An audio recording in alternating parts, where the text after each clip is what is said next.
Good evening. I'm very excited for tonight, folks. This is a show that has been a long time coming for me, and I couldn't be more stoked to share it with you guys tonight. Each week, this is a new show. The first each week we'll be bringing you experts in the field.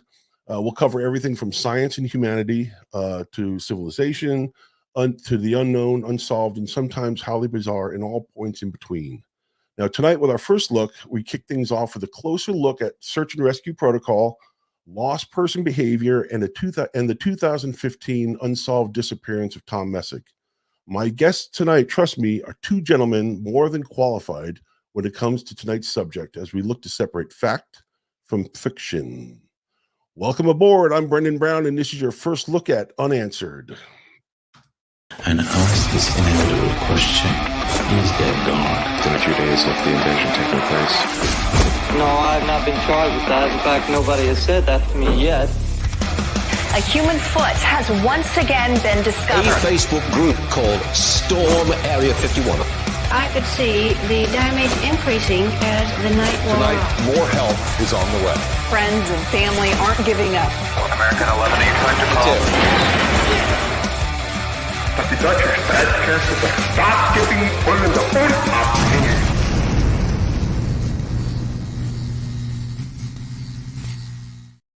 All right, so welcome to a first look at my new show. It's scheduled for 2023, Unanswered. My first guest tonight is a backcountry hiker who's traversed some of the most beautiful and most treacherous parts of North America. Along the way, he's met some interesting characters, dealt with a few medical scares, and had some close calls of his own. And over the last decade, I think he's learned a lot of outdoor lessons the hard way. From locations unknown, my good friend tonight, Mr. Mike Van de Bogert. How you doing, Mike? Doing good. Thanks for having me. Yeah, it's been, we were talking just before the show, and we got our second guest back there. It's going to be a lot of fun tonight. I think it's going to be a good time to break away. This has been the first time I've been able to break away from kind of the Bigfoot thing. And I tell you what, it feels good. Yeah, and you've picked a really fascinating case to cover on your first episode. I know our show covered this case a while back, and it left more questions than when we started with what happened to Mr. Messick. So I'm excited to hear what you've uncovered. Well, that's the important thing, is to try to bring people out of sometimes, a lot of speculation, a lot of paranormal high strangeness, has been attributed to this case that may not be necessarily needed to. And I think one of the guys that I think probably one of the more qualified individuals to talk about this is our second guest. Now, I'm going to have to take a deep breath here because I'm telling you what, his qualifications are immense. So our second guest tonight holds a Master of Science degree in biology from the University of Virginia. His contributions to the search and rescue community have been amazing, including his groundbreaking research on lost person behavior and the International Search and Rescue Database. He's a Type 1 incident commander. He'll tell us about that later, and an instructor for the Virginia Department of Emergency Management. He's also the president of the Virginia Search and Rescue Council. Now, this guy first became involved with the Appalachian Search and Rescue Conference way back in 1981. And since then, here we go. He's been working for the United States. He's worked for the United States Coast Guard. He's worked for NASA. He's worked for the National Park Service, and he's worked for FEMA. And in his spare time, he's managed to write several books and several articles on the search and rescue, including the go-to manual for tonight, Lost Person Behavior. It is my pleasure to bring out Mr. Robert Koester. Robert, how you doing? I'm doing just fine. I tell you, that's a mouthful, my friend. And it's been updated since then. Well, it's only an hour show, so I don't know if I could read it all down. I don't, we'd run out of time before we even read your credentials. So what else is going on? I know you got some stuff going on with the, bring us up to date with what your current projects are. Sure. I've, since then, I've earned a PhD in search theory from the University of Portsmouth. I continue to build the database called the International Search and Rescue Incident Database. And I've now brought the book, Lost Person Behavior, was originally written with 50,000 cases. Yep. I now have 250,000 cases in the database, and have developed the Lost Person Behavior app and some software that also helps integrate all of this, the statistics in a way search teams can use. Now that's interesting. You have the app is still in development, or is that something that's available for strictly for professionals? No, lost person behavior. You can find it on both the Apple and Android app stores. And we will put the link to that in the description, as long as well as everything out there. So Mike, for people that don't know, Mike is from here we go. Milwaukee. Yes, well, he's from Milwaukee. Yes. And he's also got locations unknown. Why don't you let people know who aren't familiar with you, what your channel is all about? Yeah, so just real quick, myself and my co-host Joe, we are avid backcountry hikers and climbers. We've been all over the U.S., in Canada, and we started a show back in 2018 that covers kind of strange disappearances in the wilderness in the U.S. And we basically cover cases of individuals who've gone missing that have not been found. We'll go through the location profile, character profile, go through the timeline of the person that went missing, and then kind of cover law enforcement theories, family theories, and then kind of what we think might have happened from the perspective of people that have done a lot of hiking in the backcountry. So like I said, we've been doing that from 2018. And as I was telling you before the show started, there's no shortage of content. Well, that's interesting, because I mean, Robert, you've been doing this, I think, since the earliest thing I think could find was the 1981. I think probably a couple years before that. But for people unfamiliar with the Appalachian Search and Rescue Conference, can you bring everybody up to speed on how important that is to search and rescue throughout the country? Sure. The conference is the search and rescue team I belong to, and the conference consists of multiple teams in many different locations. So I belong to the Blue Ridge Mountain Rescue Group, which is located in Charlottesville, Virginia, but the conference has teams all over the Appalachian area in multiple states. Now, do you guys kind of are you guys the leaders in creating the data and the formulas, or the manuals on how these searches are conducted, or where did you get your inspiration from, as far as the work, not only the work in the book, but the work you do with organizations like that? I got my original training by courses developed by the National Park Service, and also the Air Force Rescue Coordination Center with the Coast Guard's Inland SAR School and the Air Force's Inland SAR School. Coast Guard is sort of where I got my more statistical search theory background. And then, there's nothing like actually doing it and learning by going on searches. Now, Mike, do you have any training? Do you have any survival training or search and rescue training, or what got you started in this? Well, I don't have any search and rescue training. I have taken some very basic courses in kind of backcountry first aid, because we've had some run-ins where I had some members of our party get injured, and you have to kind of think on your feet to help them. But I initially got interested in, hiking, and, when we do backcountry trips, we're talking, 4 or 5 days kind of out there, not quick day hikes. And it's just always been a fascination with, being out in the wilderness and nature. And a group of guys that I knew back here in Milwaukee shared that kind of same interest. So we started just planning a trip out, and our first hiking trip we did was to the Maze District in Canyonlands, which probably in hindsight was the worst park to pick, because we actually got lost and ran out of water. And it was an eye opener of, how you need to really prepare when you go out on a hike like that, which we hadn't done. So a lot of what we know is kind of just, I'd call on the job training. So I wouldn't recommend it to people doing it that way. But well, that's a good question. I mean, Robert, what do you think? I mean, with the studies that you've done, what do you think is one of the most simple mistakes people make when going out for a day hike? Not being prepared, thinking I'm only going out for a day hike. What could go wrong? It's just as the saying goes, it was just a few-hour trip. Well, that's funny because it's Mike, one of our group guys that works with the research group we have. It was on a trip. He was on a day hike, and it was supposed to be very simple. We're going to go from water hole to water hole. We're not going to carry a lot of water. It's fall. I think it's in New Hampshire. And then they got to the water hole. It was dry. They started running out of light. And then, you know, what happens? You start panicking, right, Mike? Yeah. You know? Yeah, we like that first trip I was mentioning, we had a similar situation where we checked in with the ranger station, and they had flows of different areas where you could fill up on water. We still had a lot of water on us, but you're in a desert, and every stop we got to, there was no water. And by like a day and a half in, we were pretty much out of water, and we were down in one of the canyons, and we were turned around.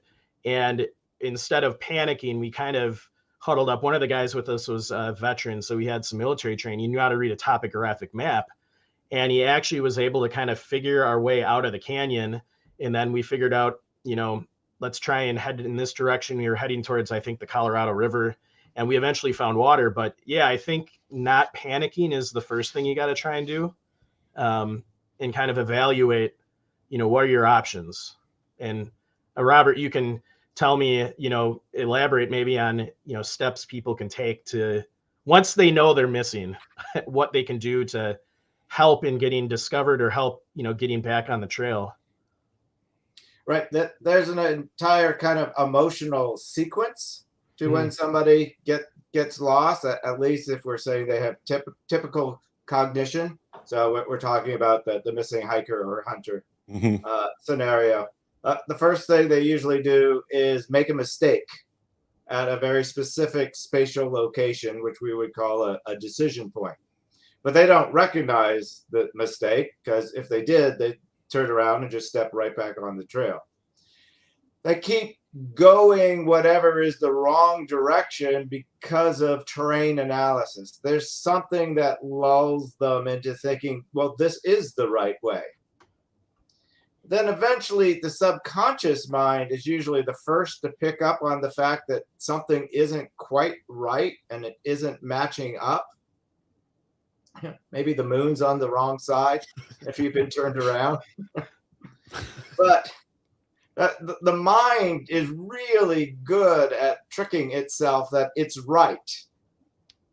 So we call this a cognitive bias. So confirmation bias is one of the biggest biases. Or another nickname for it is bending the map. Oh, that pond must have moved, or it must have dried up. That somebody else's fault. Yeah. Explain it. Or I've seen people say, well, the compass isn't working. It must be defective. It's got to be pointing in the wrong direction. Now, go ahead. I'm sorry. So people keep going until they finally just eventually admit that, oh my gosh, they're lost. And with that is going to come, and it's a physiological response. There's nothing you can really do to prevent it. And that is, you know, you get the catecholamine dump or adrenaline rush, which is the same as almost a panic attack in a way. It's the same physiological thing going on. It's just not called a panic attack. And probably the best way to overcome that is just to sit down, stop, think, observe, and plan. Military pilots are taught once they get shot down, gather up the parachute or you'll get dragged through the woods, but then sit down and pull out your water and drink some water.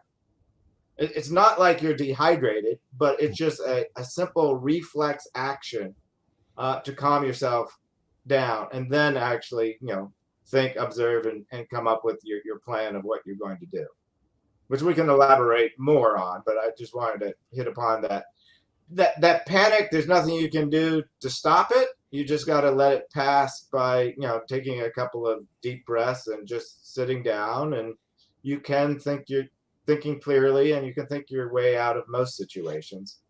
And sometimes that could probably make a bad situation worse, right? Somebody's rushing around a little frantic, and then they might get injured, and then you're just creating another bad situation on top of a bad situation. Now It's I know called that. Go ahead. fight or flight. So the natural reaction is to want to move fast, and if not even to just run through the woods. And that's certainly not going to help.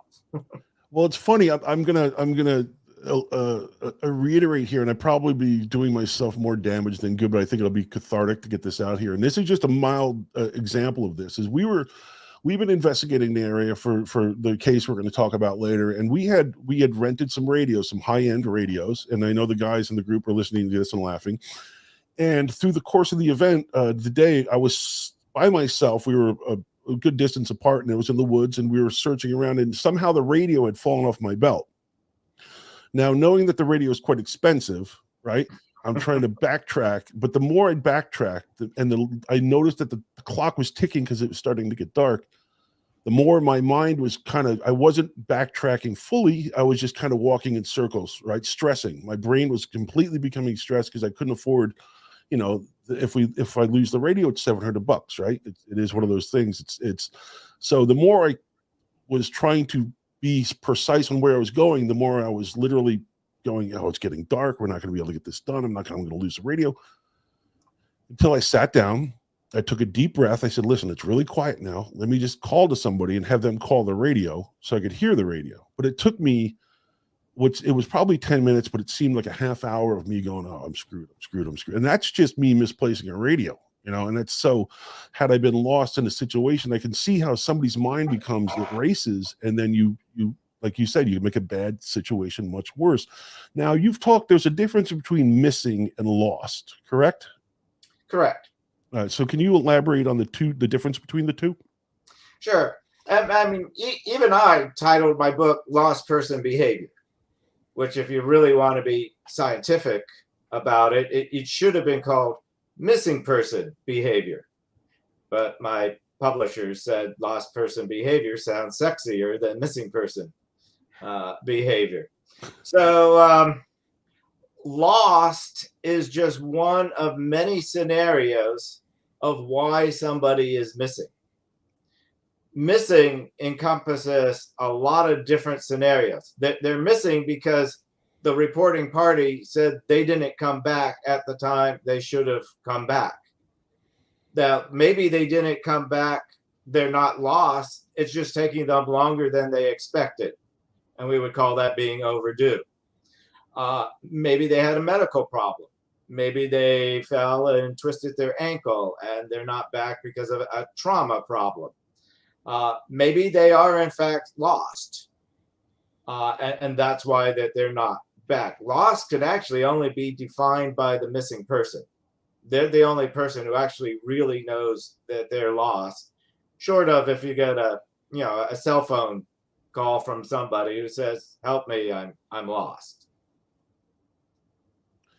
Now, that was a good question that Mike brought up, a good point that he brought up a little earlier is, do you think what do you think is simpler if you had to if a person goes missing by themselves or they go missing with one or two other people, right? So you have a group versus a singular, and then you have one person that seems to know where they're going. Which is more difficult of a situation do you think to navigate?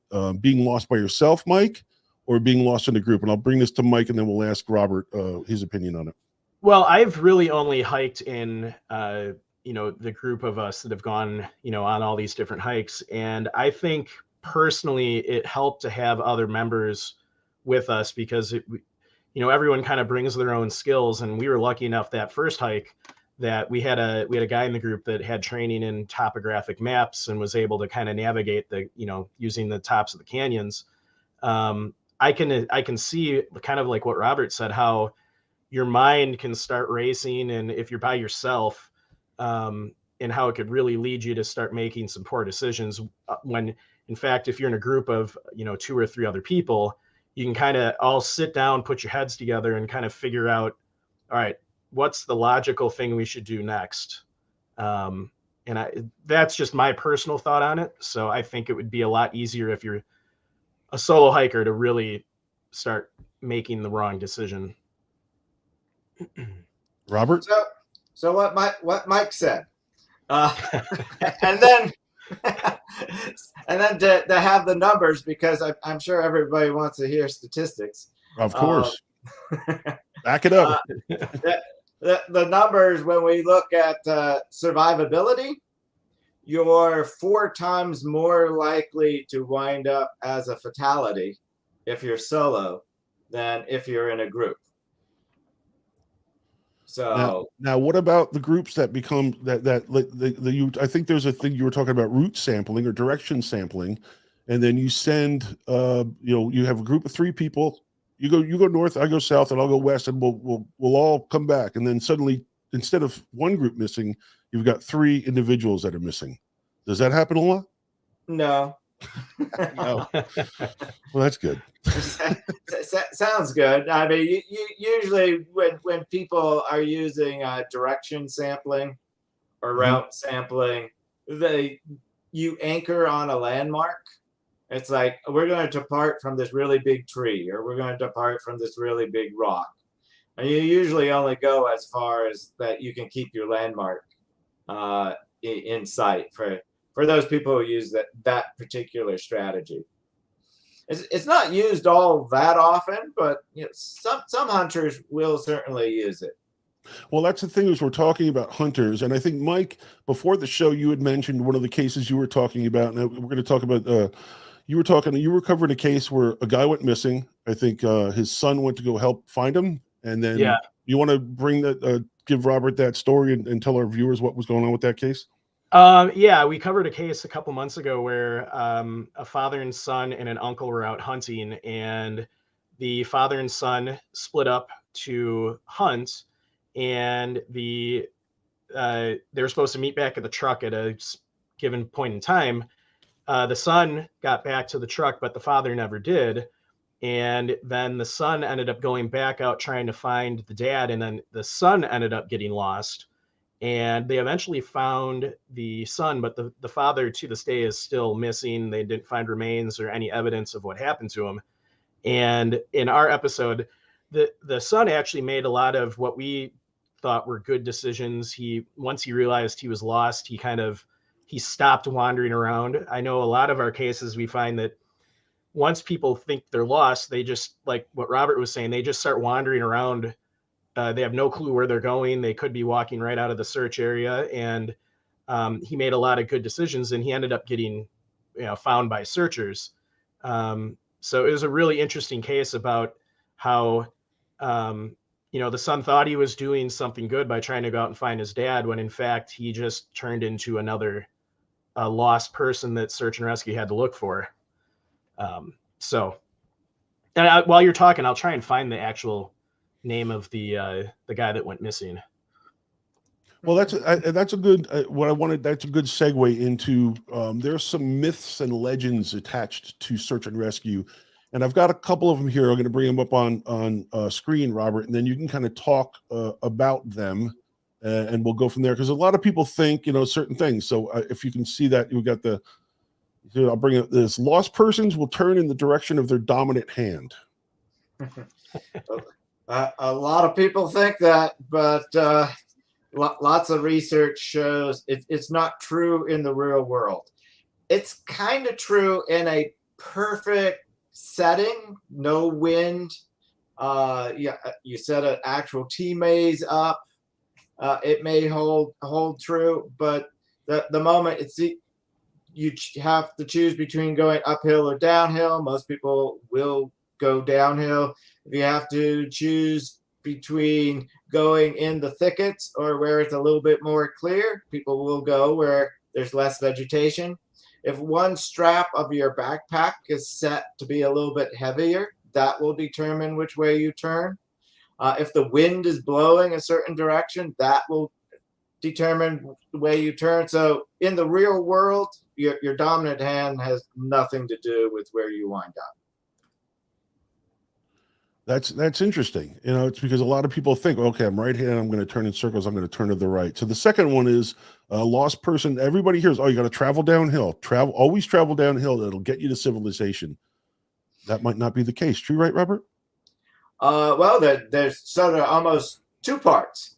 It's first of all, there's a good number of people who travel uphill. About a third of the folks travel uphill, whether they're trying to get a better view, whether they're trying to get a cell phone signal, whether it's just the direction they happen to be going. It's hard to know why they did that. I just know they did that.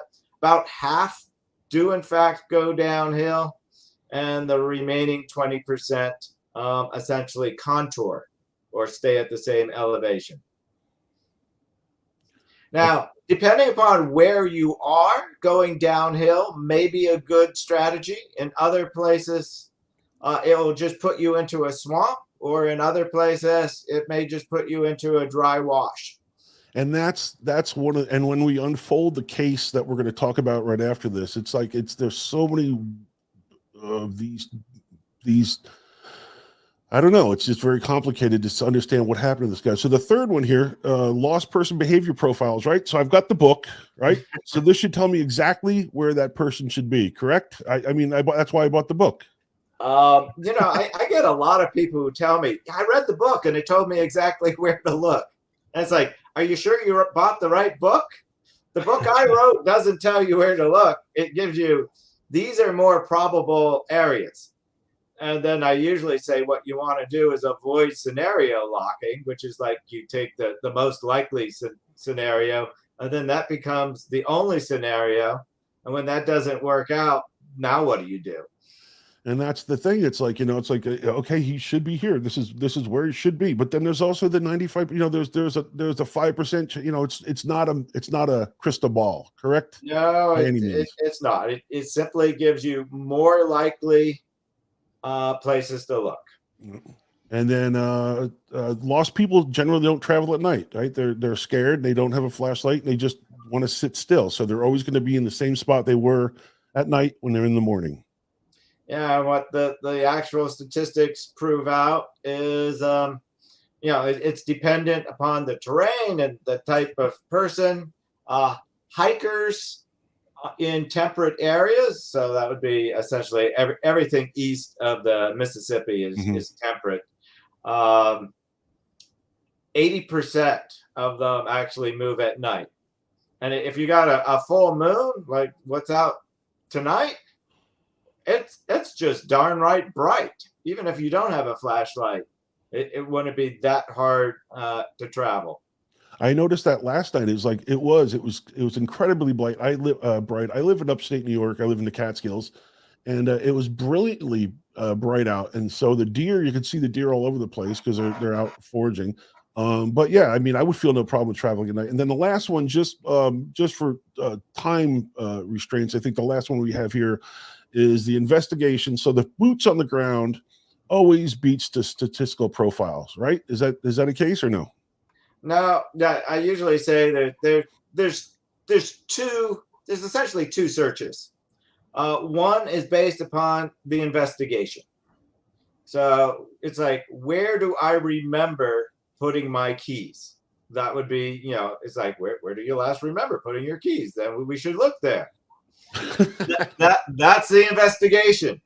The statistics are, when I can't find my keys, 70% of the time I find them on the bathroom sink. Now, I don't remember leaving them on the bathroom sink, but I happen to know 70% of the time I have to look for my keys, I find them on the bathroom sink. So meanwhile, they're in the freezer. May not suggest it, but if I'm a smart searcher, I'm going to make sure I look both where I remember last having them and also statistically where I usually find them. So there's a lot of I think it's just people just going, you know what, this is what I've always heard, right? Folk wisdom, right? I've always heard this from people, so that must be true, right? You hear it from somebody or you read it on the internet, that must be true. And that can be very dangerous. Interesting things on the internet. Mike, any luck there? With in regards to what? Sorry. No, I thought either you were checking your Facebook status or you're looking at yes. Yeah, so the gentleman that went missing was Sean Higgins. He went missing in the Rogue River Siskiyou National Forest in Oregon. So I would have to pull up the show notes to look at some of that's the all right. details. But yeah, it was a very interesting case, and the Mr. Higgins is still missing. It was he went missing in 2016. So, and there was a massive search and rescue operation for him with massive ground operation. They had, air assets, and, they bring in the dog teams and everybody, and I could not find a trace of him. So, well, that's an interesting thing, Robert. Of all the searches, right? So you have, of all the search and rescue operations that you've of researched, what are the percentages? When is somebody found? When are they not found? Is there numbers involved here as far as a day, 2 days, 3 days? What's the? There are numbers, and there's so many numbers. I decided to write a book about it, so I wouldn't have to memorize any of them. Some of the quick things I can tell you is 50% of searches, or half searches, are over with after only 3 hours of looking. So most searches you'll never hear anything of. They're not going to make the news. The teams go out, they do something quick and easy, they find the subject, and they go home. Of the number of searches that last 24 hours, it's actually, I think it's 97% of searches are solved within 24 hours. Wow, that's a lot. That's a lot of searches that are solved, but by doing some quick, simple, basic types of tasks. Now, of course, in some cases, the subject was simply overdue, and that they walk out of the woods. End of search. There's not that many searches that go on to be multi-day searches. Well, that's what we're going to dig into right now is the search that we're going to talk about is the Tom Messick case. And I'm going to let Mike, I'm going to look for a file here, Mike, if you want to bring Robert up to speed on the Tom Messick case. Unlike all of us who live on some of this creepypasta on the internet, Robert is a constant professional, and he doesn't buy into this to the propaganda. So let's bring him up to speed. I'm going to look for the slide here right now. So. Well, yeah. So essentially, on November 16th of 2015, Tom Messick and a group of, I think his son was with him, and some family members set out on a hunting trip in the Lake George Wilderness area of upstate New York. They were all experienced hunters. They had communication devices with them. They weren't far from their camp, and they were on a commonly used road. So essentially, there were some very older individuals. I think Messick was, I'm looking at my notes here. He was 82 years old. He actually lost eyesight in one of his eyes. He didn't move very fast, but he was ex-military. So, at some point earlier in his life, he had training, and basically they were doing a deer drive. So they had some of the older gentlemen kind of just sit in certain points, and the younger guys kind of did a counterclockwise circle through the woods. And we're going to walk kind of in a circle all the way back and meet up with them. Were they doing a deer drive? Yeah, they were doing like a deer drive. And when they ended up getting back to the location where Tom was sitting, like on a log, he was just gone. And his rifle was gone. There was no signs of a struggle. There wasn't like a sign of an animal attack. There wasn't blood.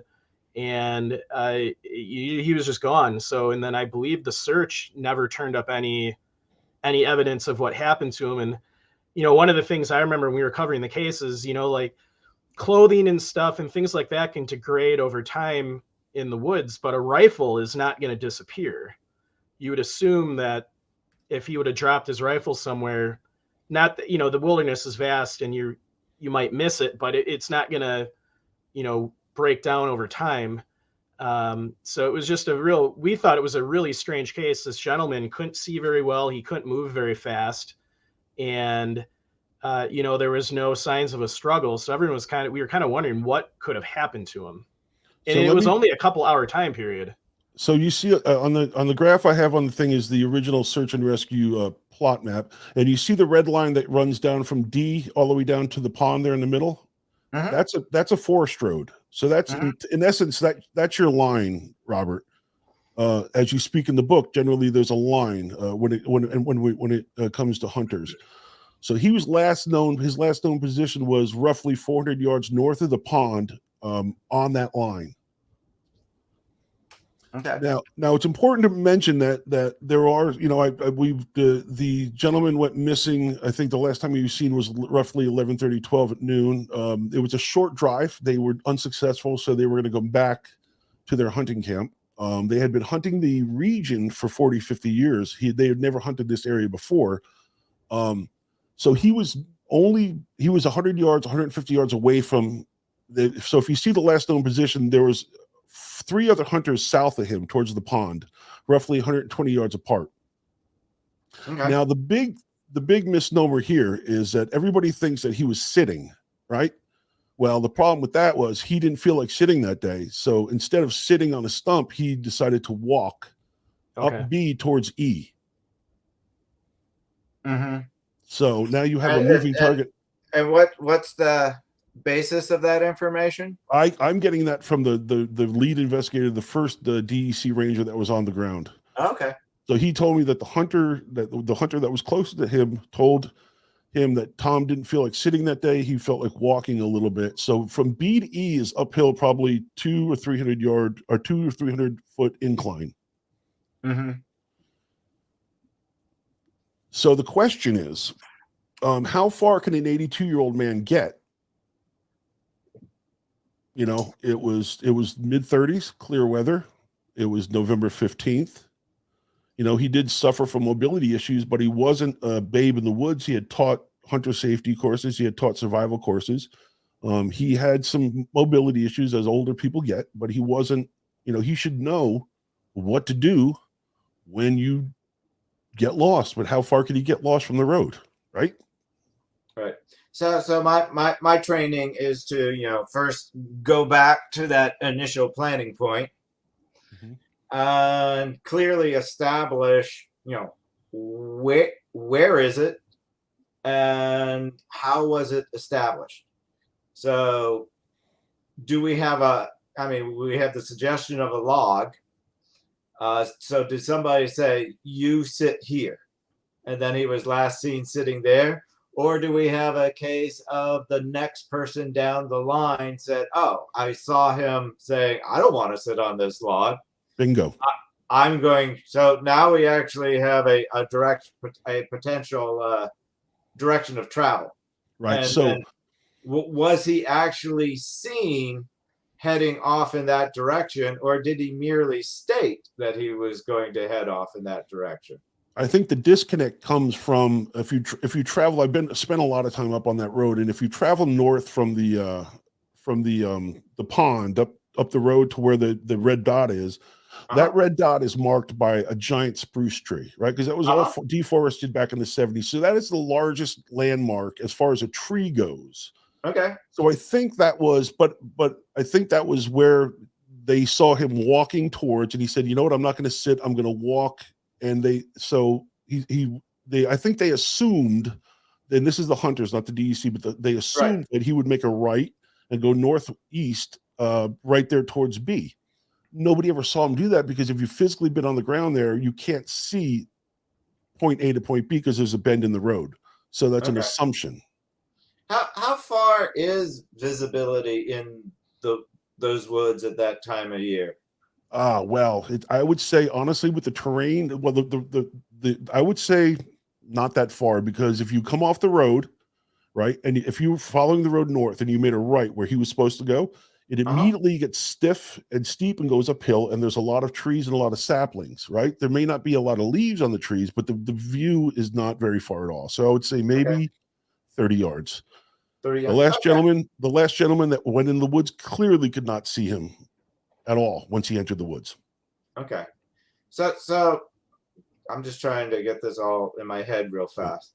Was he actually seen headed off from that point, or did he simply say he was going to head off? What Chuck told me, and the forest ranger, when they had an interview, when he was the first one that showed up, so they went out to drive.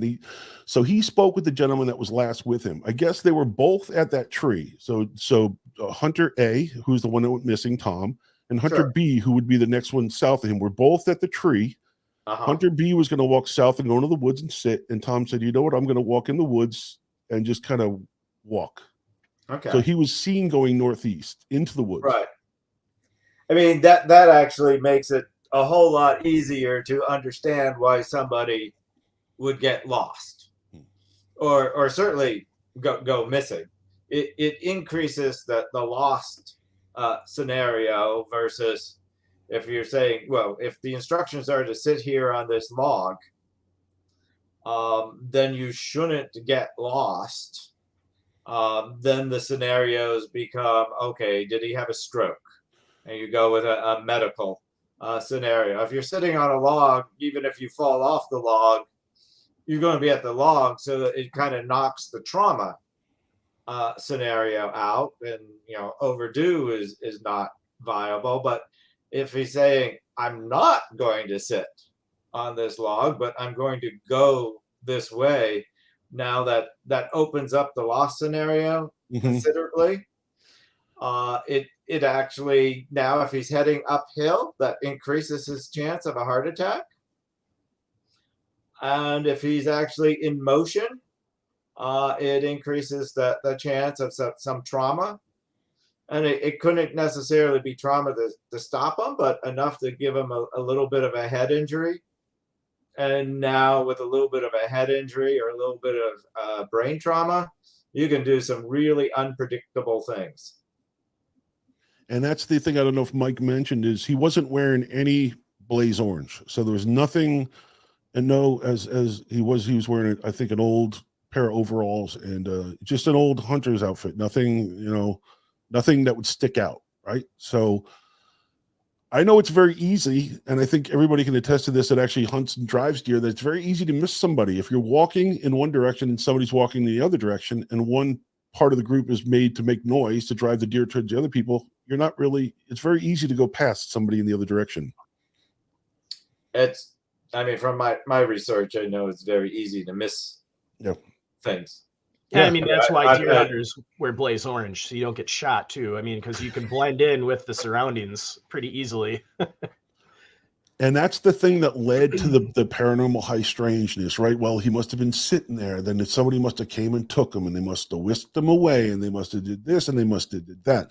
But if you get to the facts, you understand. And I think this is something we talked about before the show is, okay, so first, let's tell everybody, Robert, I think there's type 1, type 2, type 3 type searches, or is it phase 1, phase 2, phase 3?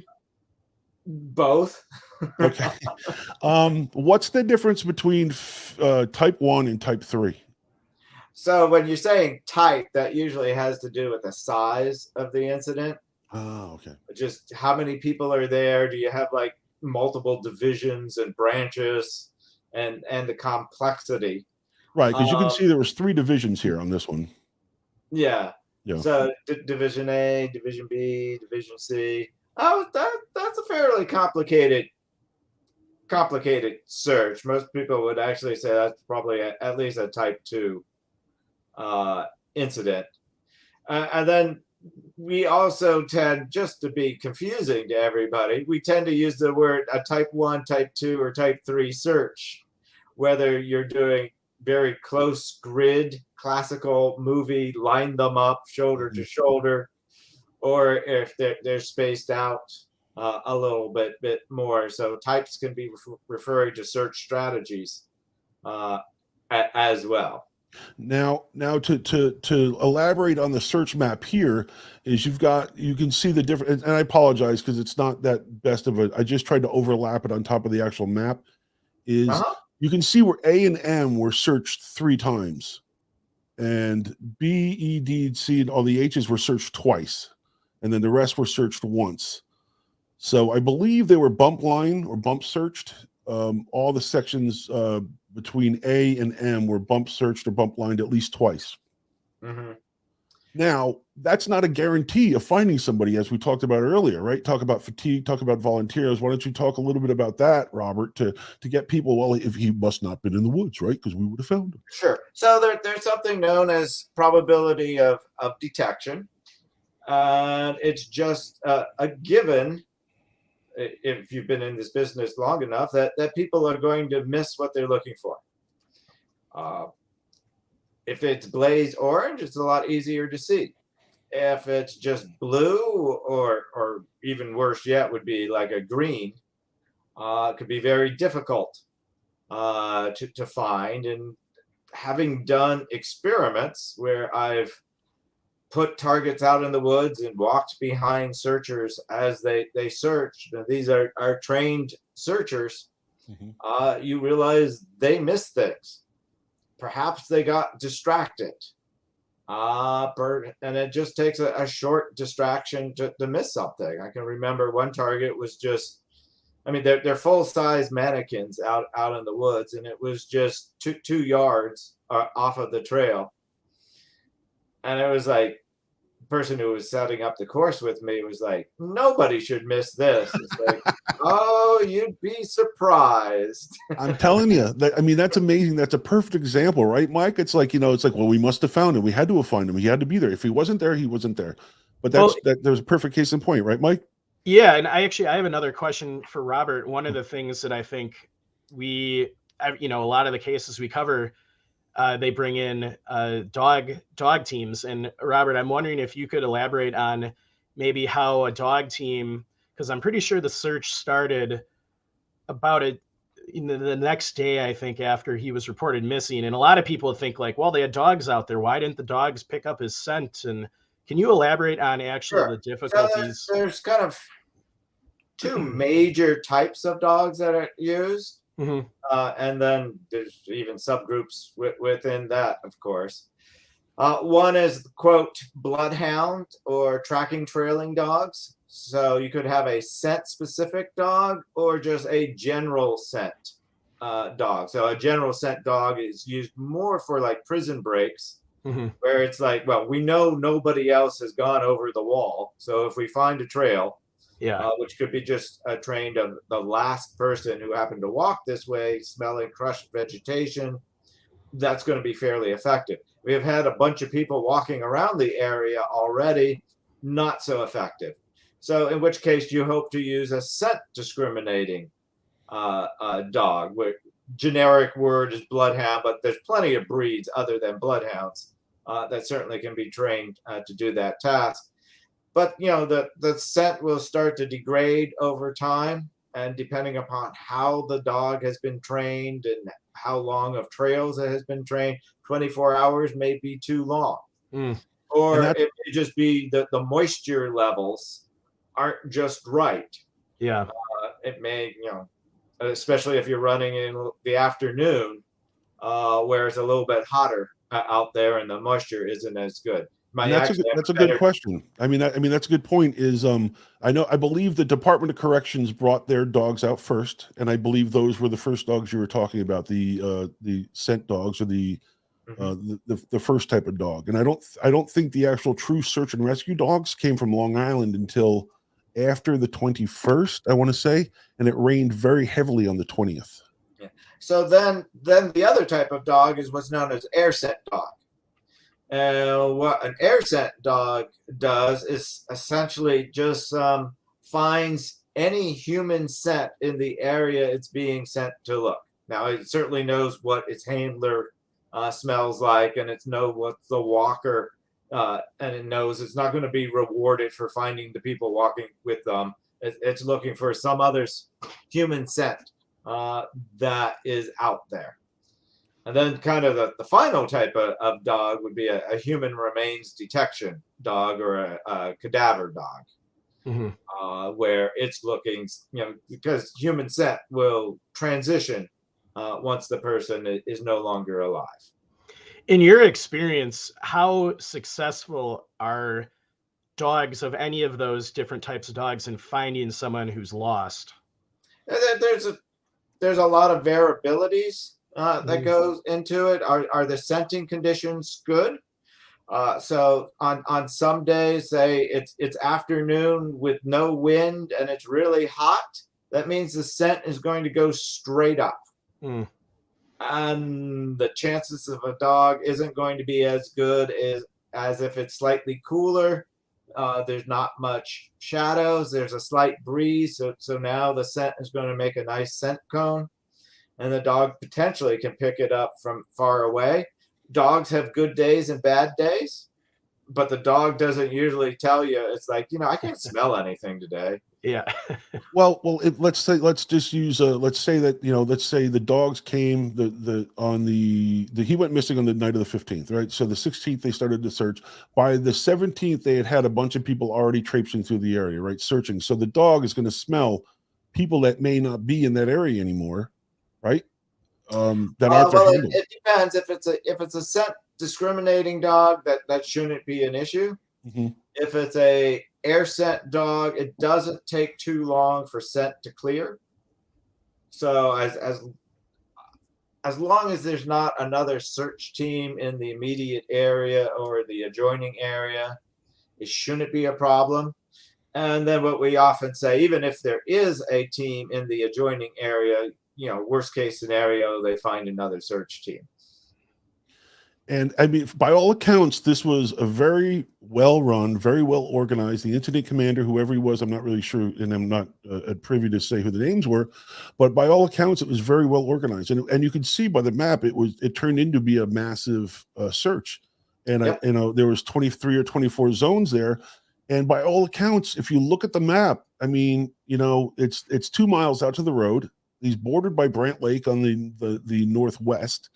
And it's a very hilly and rocky terrain to the south and to the southwest. He really shouldn't have gotten that far. But like you said, people get missed, and that's just a fact of life. But they fall into that category of the 1% that aren't found. Correct? So there's two things potentially going on. So having analyzed plenty of searches, big campaign searches where the subject wasn't found, but then they get found like a year or 2 or 3 or 4 years later, I usually found that there were typically multiple teams put in the right place. And the reasons the team missed comes down to one of 3 different explanations. Prior to the widespread use of GPS, a lot of search teams just were actually searching the wrong area. They weren't searching where they were assigned. And we didn't really know about this phenomenon until we started giving everybody GPSs. Mm-hmm. And in those first couple of years, it was like, oh, geez, look, I was searching in the wrong area. The second reason is, when you are doing these closed grid searches, occasionally you get gaps in your line. And so, in doing interviews of searches, it's like, oh yeah, this is where the subject was found. And I talked to the first team and there was a gap in their line right there. And, second team that went through, they came up to this big brush pile and said, well, nobody in their right mind would crawl in that brush pile, so they went around it without searching it. And, the third team was they were from out of state, so I never got to interview to figure out what their reason for missing the subject was. It could just be the traditional people sometimes miss things. Yeah, all the time. And a lot of times we've also had campaign searches where you literally had to crawl up on 2 logs and look straight down. And that's the only way you were going to spot the subject, because they had crawled essentially underneath the log. So it eventually actually took a non-searcher who thought they smelt something and crawled between the 2 logs to look. That's a good question. Is where was the most unusual, and that might have been the most unusual place that somebody was ever found in one of your case studies? Oh, well, they've climbed into trees, they've climbed underneath logs, they climbed into tree wells. I mean, that's actually not all that unusual in my mind, because that represents a sense of shelter. Right. I mean, if you crawl into the thickest, densest thing, you're going to be a little bit more out of the rain and a little bit more sheltered from the wind. It doesn't help you get found, but it kind of helps you stay alive. Well, that was the thing we talked about a little bit longer. The thing we talked about with hunters too is there's ego involved, right? They don't want to admit that they're lost, maybe, right? They don't want anybody to find them. They want to self-discover or self-find themselves too. I would imagine that plays a part too, right, I could Robert? tell an amusing story that Hunter was lost. We had a containment person on a very long road that was a 1 mile, actually 2 miles straight road.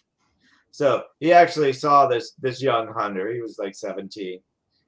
Stumble out on to the road, bend down, kiss the road, and stand up because he was very happy to see that road because he was obviously lost. But the person, drives up and say, "Hey, happy to see you. It's like, we're glad you're no longer lost." It's like, "Oh no, I was never lost. I knew where I was the whole time." That's funny. Yeah, it is.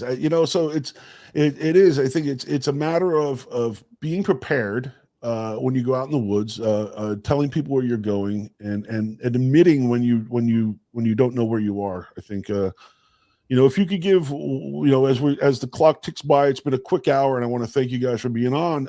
If you could give one piece of advice, Robert, one golden piece of advice for people to take away from this show, what would it be? Don't get lost. Now, what goes into that is, making sure you bring your map and compass and know how to use a map and compass, and take the time to learn those basic skills, and the prevention of like having a trip plan and telling people your trip plan and telling them when you expect to get out of the woods, and realizing why technology is great. And I go hiking with a GPS and of course my cell phone, but I don't necessarily rely upon them as my primary tools. You drop a expensive GPS and you have broken electronics, you drop your map and you pick it back up. Mike, since you've been almost lost a few times and you've had some near escapes, what would be your piece of advice, unless you wanted to mirror Robert?